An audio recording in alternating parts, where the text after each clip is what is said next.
gente que ontem. Hoje eu fiz um negócio na escola, meu, foi da hora. Hoje eu colei na prova! Ah, não sei se vocês vão colar na prova. Ah, eu vou certinho também. Meu, depois de hoje, minha mãe não vai encher mais meu saco, não vai ficar mais me cobrando. Passei na prova, passei de ano, graças a Deus. Porque eu tive que colar, né? Mas todos os seus meios têm os seus fins, né? Então, deu certo. E aí, outra coisa, né? Aprontei outra também, né? Tinha um moleque lá que queria me dedar pra professora. Tive que bater nele, meu. Não tinha outra saída. Mó X9, menino. É um lugar maravilhoso, cheio de glória e gozo. Lá eu verei o meu Salvador. Cantando. Porque eu tô feliz. Isso. Antes de uma coisa. Céu amarelo? Pera aí, gente. Que cor que é o céu? Azul. Céu amarelo? Você tá de brincadeira com a minha cara. Eu não sou daltônico. Sabe por quê? Sabe por quê? Sabe o quê? Porque o céu amarelo? Se eu soubesse, eu estaria perguntando. E aí? Mas você quer saber mesmo? De novo, ela tá me tirando, Então tá, vou te contar. Fala.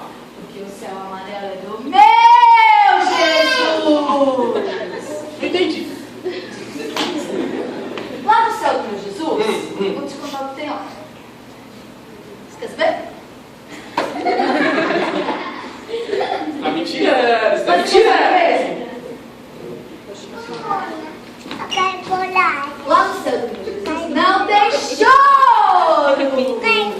Isso é uma coisa boa, mas como eu não choro, Não tem tristeza. eu não fico triste. Lá não tem criança que faz malcriação pra mamãe. Lá não tem mentira. Quem disse que eu minto? Quem disse que eu falo mentira? Uma coisa legal. Sabe a rua lá? É.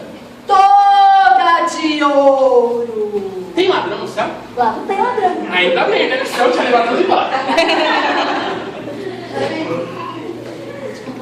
Bem legal. Mais uma? Lá Nossa, não hoje... tem pecado. Lá não tem pecado. Lá não tem pecado. O que é pecado?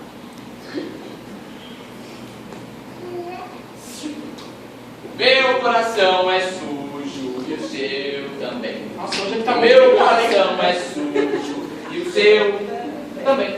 Como assim meu coração é sujo? Quem é você pra falar uma coisa Meu dessa? coração é sujo. Como assim?